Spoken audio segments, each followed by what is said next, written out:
Bueno, pues hablaré en este día de la oración de los distintivos principales de nuestra fe cristiana, la oración. Y de pronto de lo más difícil para nosotros a veces puede ser la oración. La oración fue un hábito desde la antigüedad.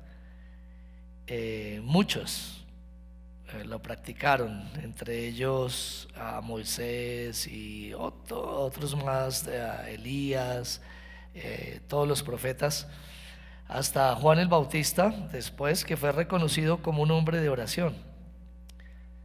Fue común que los discípulos estuvieran presentes al lado de las oraciones de sus mentores, y pues la vida de oración de ellos, o el contenido, la devoción de la oración de ellos, pues debió impactarles mucho, al punto que en Lucas capítulo 11 versículo 1 dice así: aconteció que estaba Jesús orando en un lugar, y cuando terminó, uno de sus discípulos le dijo: Señor, enséñanos a orar, como también Juan enseñó a sus discípulos. Entonces, pues bueno, es una responsabilidad muy grande que Dios nos diga: enséñele a orar a sus hijos, enséñele a orar a sus discípulos, enséñele a orar a la iglesia. Es un reto demasiado grande, que si no fuera porque la oración viene de Dios, pues claudicaríamos.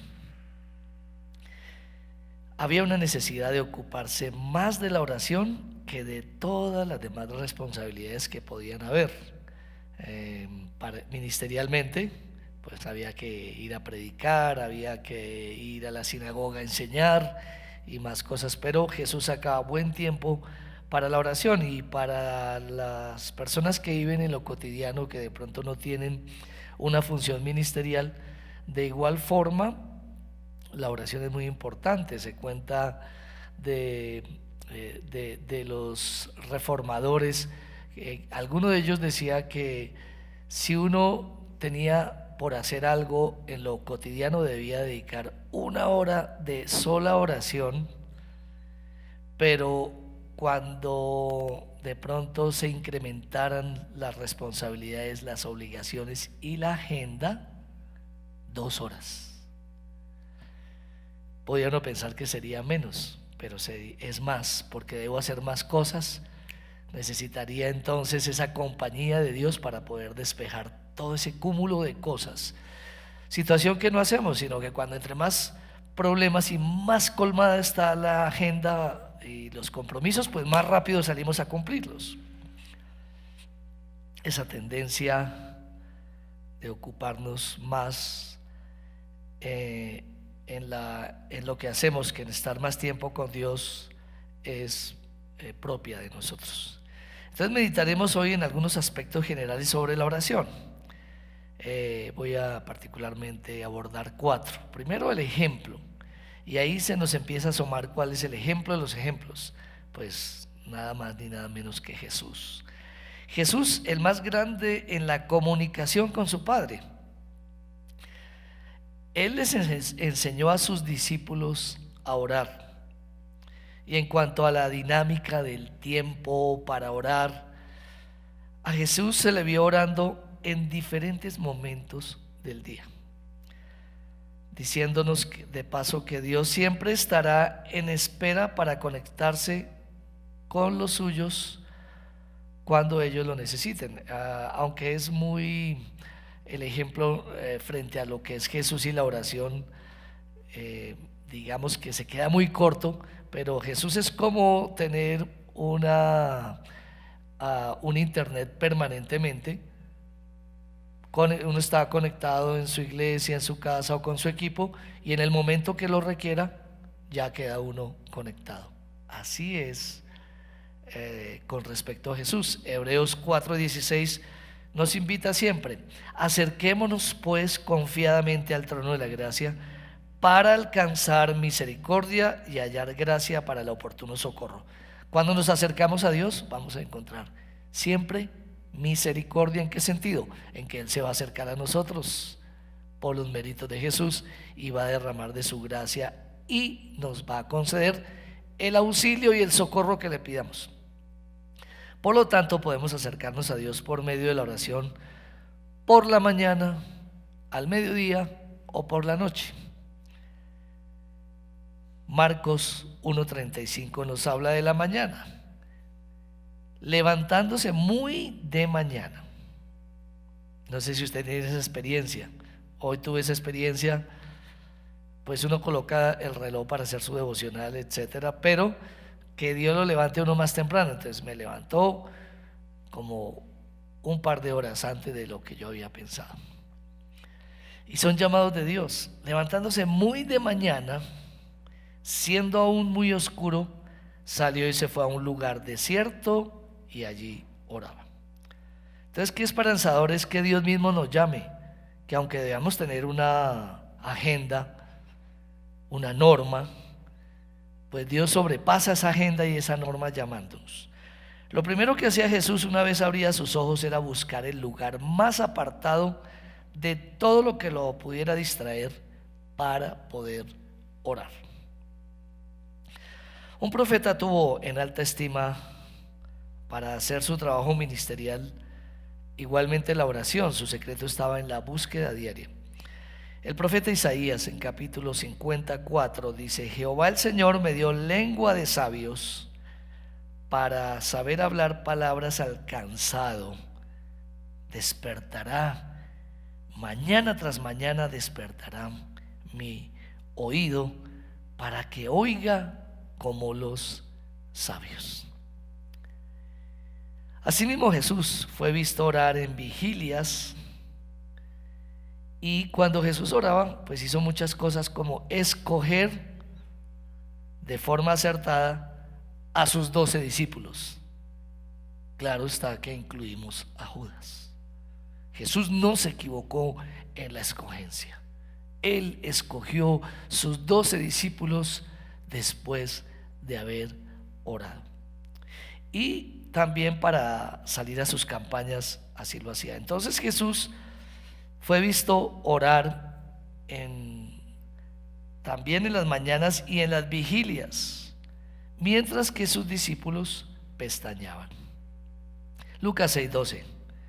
En aquellos días él fue al monte a orar y pasó la noche orando a Dios. El apóstol Pablo exhortó a la oración a cada creyente y a cada iglesia en 1 Tesalonicenses 5:17, que dice: orad siempre, orar sin cesar. ¿A qué nos puede llevar esto? A incrementar los tiempos de oración en el día, con la esposa, un momentico con los hijos, al entrar, al salir.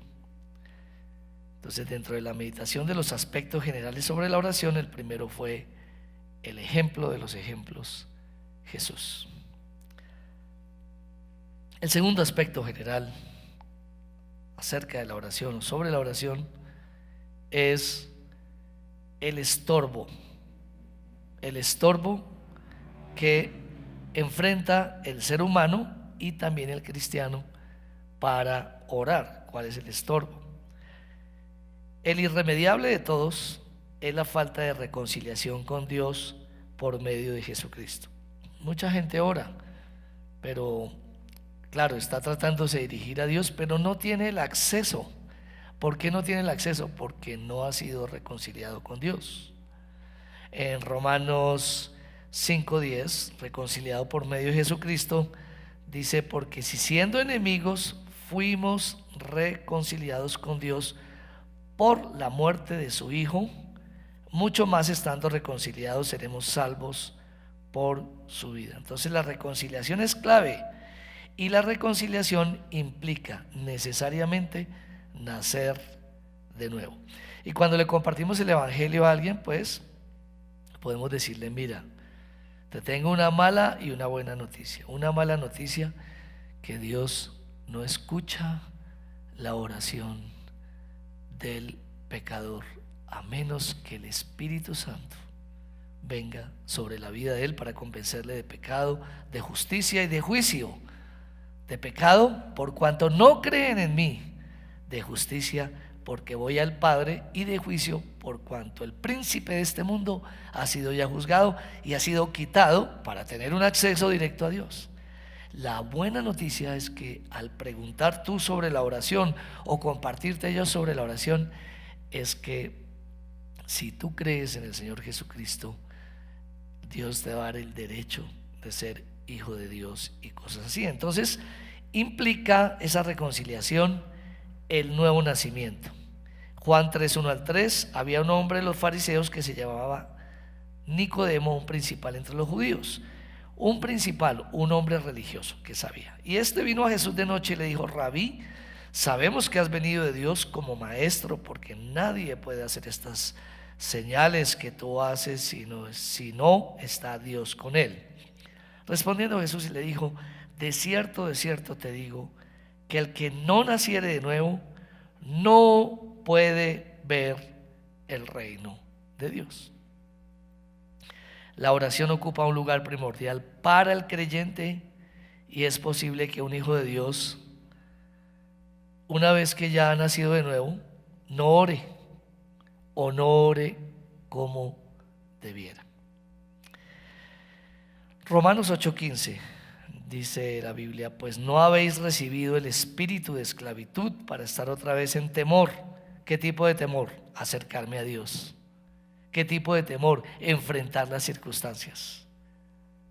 Sino que habéis recibido el espíritu de adopción, por el cual clamamos: Abba, Padre. Es común en los hijos de Dios el descuido de la oración. La oración no es natural, en cierto sentido no es natural en nosotros. Al principio tenemos una lucha con la carne que pretende o siempre alejarnos de nuestro Dios. Por eso Gálatas 5, 16 y 17 dice: digo pues, andad en el Espíritu y no satisfagáis los deseos de la carne, porque el deseo de la carne es contra el Espíritu, y el del Espíritu es contra la carne, y estos se oponen entre sí, para que no hagáis lo que quisieres. Lo que podemos ver acá, hermanos, es que por naturaleza nosotros no vamos a buscar a Dios, que Dios siempre es el que nos busca, y que estando el Espíritu Santo en nosotros nos va a llamar para la oración, aunque nuestra carne se resista. Pero una vez superada las insinuaciones de la carne y aceptadas las invitaciones de Dios, vamos a encontrar gozo y alegría, a pesar de no haber querido estar en la presencia de Él, en momentos de desánimo, en momentos de enfermedad, en momentos de tentación. Por supuesto, cuando hay pecado, ¿quién se quiere acercar a Dios con sinceridad? Sino más bien viene el temor. Entonces el estorbo para el no creyente pues es sencillamente no estar reconciliado, y para nosotros esa vieja naturaleza que quiere insistirnos en la no búsqueda de Dios y el huir de su presencia. Tercer aspecto general sobre la oración: el primero, el ejemplo; el segundo, el estorbo; el tercero, la esperanza. La esperanza. Cada vez que usted llegue y abra su Biblia, cada vez que usted venga a la iglesia, cada vez que usted se arrodille a orar o se levante a orar en la madrugada, hay momentos de oración. La postura en sí, como hemos dicho, no es lo más importante, sino es la forma como somos guiados. A veces somos guiados a arrodillarnos, y a veces somos guiados a caminar, a declarar con nuestros ojos abiertos, pero lo debemos hacer sobre todo con la esperanza. La oración, que es la comunicación entre Dios y el hombre, ha sido dotada por la misma presencia del mismo Dios en la tercera persona.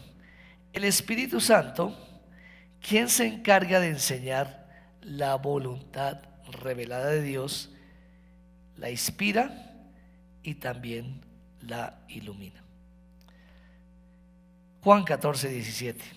El Espíritu de verdad, al cual el mundo no puede recibir porque no le ve ni le conoce, pero vosotros le conocéis, porque mora con vosotros y estará en vosotros. Esa es la esperanza que Dios nos ha dado, la certeza también que nos ha dado, que siempre vamos a tener, somos escuchados y somos guiados por Dios por medio de su Espíritu Santo. Primero, Dios conoce lo que siento y no expreso por algún impacto emocional o prejuicio teológico. Impacto emocional, pues siempre le enseño a los líderes que uno no está adelante para estar hablando de uno y cuando yo iba, no. Pero a veces puede ser pertinente una que otra ilustración. Cuando iba con mi hija hacia la clínica, otra vez la semana pasada, iba después de haber estado en la clínica mucho tiempo, 59 días, y después ir otra vez a la clínica, estar unos días allá. Era insoportable llegar conducir por la misma avenida, llegar a la misma clínica, parquear, subir por los mismos pasillos, recordar todo. En medio de eso, no me atreví mentalmente a poner en el pensamiento, no sé si me voy a dar a entender en esto, lo que había en mi corazón, y no me atreví a ponerlo en mi boca. Yo no dejé que pasara en mi pensamiento el por qué, Señor, pero Dios sabía que en mi espíritu sí estaba el por qué. Entonces ya para entrar al parqueadero dije, ¿por qué otra vez acá? No en la mente sino allá, porque yo huía por mi impacto emocional y por mi prejuicio teológico.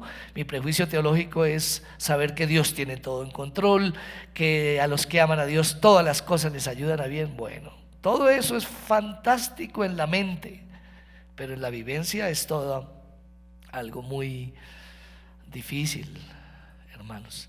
Y como Dios vio mi espíritu, lo que había allá adentro, Él me dijo, a mi espíritu, porque si me lo hubiera dicho a la razón, cuando lo subí a la razón, no lo pude procesar.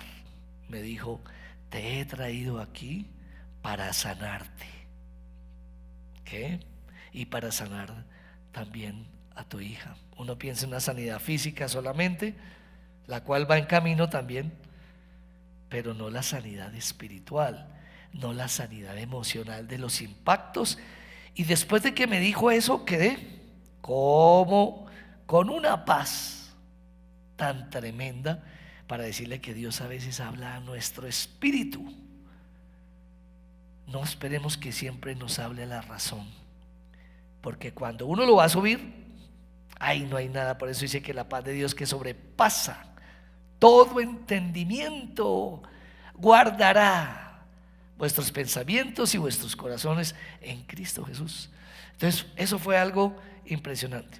No puedo seguir diciendo, simplemente dije, cuando salimos a los 3 días de la clínica, efectivamente Dios había sanado cosas en nuestra vida. Algún día se las compartiré. Dios conoce lo que siento y no expreso por algún impacto emocional o prejuicio teológico. Prejuicio teológico no negativamente, uno positivo, la soberanía de Dios. Salmo 139, 1 al 4. Oh Jehová, tú me has examinado y conocido. Tú has conocido mi sentarme y mi levantarme. Has entendido desde lejos mis pensamientos. Has escudriñado mi andar y mi reposo, y todos mis caminos te son conocidos. Pues aún no está la palabra de mi lengua, y he aquí, oh Jehová, tú la sabes toda. Dios, el Espíritu Santo, nos ayuda para ser oídos y recibir respuesta en la presencia de Dios. La seguridad de lo concedido u otorgado. Romanos 8, 26, 27 habla de esa esperanza que tenemos, de esa realidad. Romanos 8, 26, 27 dice: de igual manera el Espíritu nos ayuda a nuestra debilidad, pues ¿qué hemos de pedir como conviene? No lo sabemos. ¿Qué hubiera pedido yo? No, Señor, yo te pido que no, y yo no voy a esa clínica, y te pido que mi hija tampoco vaya a la clínica. No. Pero el Espíritu mismo intercede por nosotros con gemidos indecibles, hablando de lo imperceptible que puede llegar a ser Dios al hombre natural y al hombre que vive en sus carnalidades. El Espíritu mismo intercede por nosotros con gemidos indecibles, mas el que escudriña los corazones sabe cuál es la intención del Espíritu, porque conforme a la voluntad de Dios intercede por los santos. Habrá momentos que quedaremos estupefactos frente a los impactos del alma, sobre todo a las calamidades que traen desorden a nuestra vida. Allí el Espíritu Santo nos ayudará por medio de la oración. Entonces, dentro de los 4 aspectos generales sobre nuestra oración: el ejemplo, el estorbo, la esperanza y el efecto de la oración.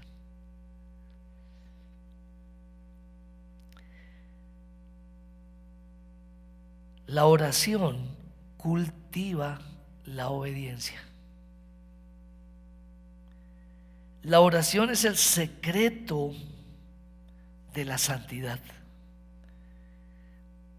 Aclarando, no que la santidad sea secreta, pues es más bien pública que secreta. En el secreto es donde nos entrenamos en la santidad pública. Por eso la oración es trascendente. Mateo 6:6 dice: mas tú cuando ores, entra en tu aposento y cerrada la puerta, ora a tu Padre que está en secreto, y tu Padre que ve en lo secreto te recompensará en público. No que estemos buscando las recompensas en público, sino que por efecto seremos recompensados, como cuando Moisés estuvo en el monte y cuando bajó, él no percibía la gloria que traía en su rostro, pero los demás sí. De tal forma que la mojigatería de uno de pretender ser santo y decir yo soy bueno y yo no sé por qué me va así como me va, si yo soy bueno, eso es carreta, porque nunca el acercarme a Dios me va a dar ese juicio de sí mismo, sino me va a llevar a la necesidad de buscar a Dios para terminar con mis imperfecciones. No habrá esa suficiencia que tenían los fariseos y los escribas, sino en esa necesidad profunda de seguir siendo tocado hasta un día ser completamente redimido de la condición en la cual estamos ahora dentro de este cuerpo. Los hombres cualificados como siervos de Dios o hombres santos tuvieron como clave la búsqueda en lo secreto al Dios de su justicia, al Dios de su justicia. Si no tenemos una vida privada en oración, fácilmente seremos delatados en nuestras debilidades y carnalidades en nuestra conducta pública. También no nos damos cuenta cómo nos hemos desmejorado al estar lejos de Dios y cómo somos descalificados por los que quisieran tener una esperanza en Jesús. Jesús llamó a la oración Pero sus discípulos no atendieron. Y hubo un efecto en Jesús por atender la voz de su Padre a orar, y hubo un efecto en sus discípulos por no atender la voz de Jesús a orar. Y usted sabe a qué me refiero, y con esto voy terminando. Me refiero a Pedro y sus discípulos, Jesús y sus discípulos, Pedro y los otros discípulos. Lucas 22, 39, 40. Y saliendo, se fue como solía, habla de Jesús, al monte de los olivos, y sus discípulos también le siguieron. Cuando llegó a aquel lugar, les dijo: orad que no entréis en tentación. Y en otra parte decía: porque el espíritu está dispuesto y la carne es débil. Jesús, cuando llega el momento de la verdad, responde frente a la tentación y frente a la prueba, y respondió como debía. Frente a la tentación: todo esto te daré si postrado me adorares. Todo lo que el mundo nos puede ofrecer a nosotros se lo ofreció a Jesús, y Jesús batalló y venció, y ángeles le servían. Y en la cruz del Calvario, o durante todo su camino de persecución, en sus azotes y en la misma cruz, venció la prueba.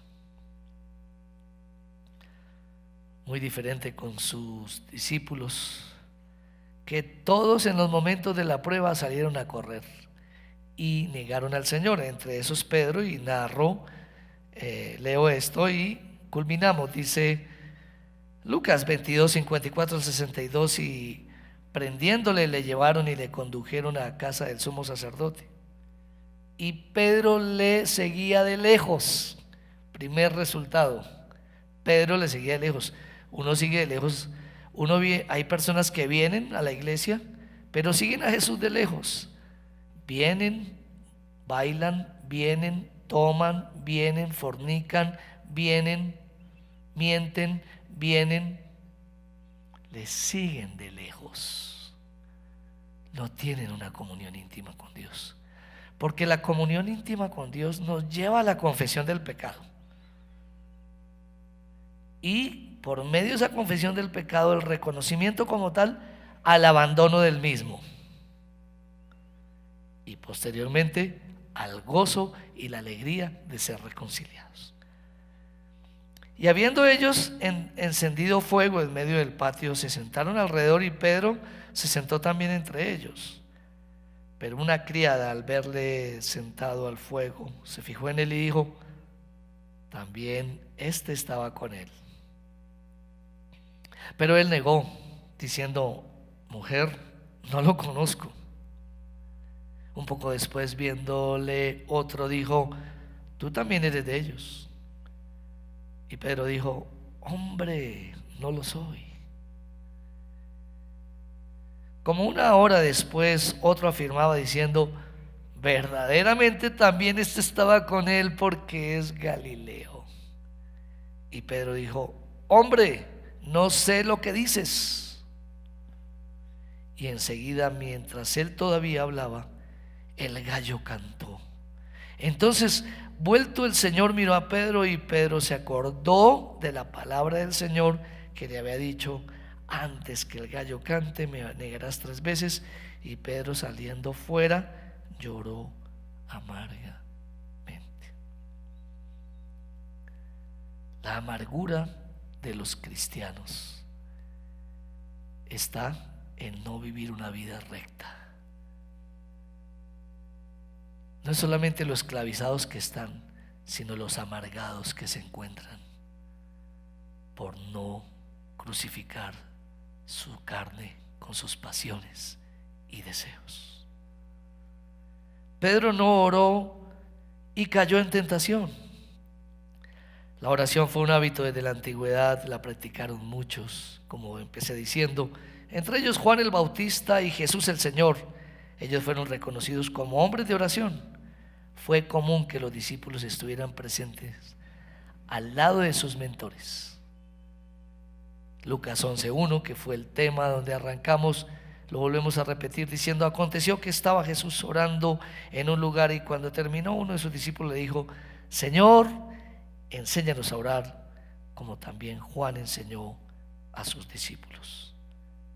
De los distintivos principales de nuestra fe cristiana es la oración. La oración es esencial.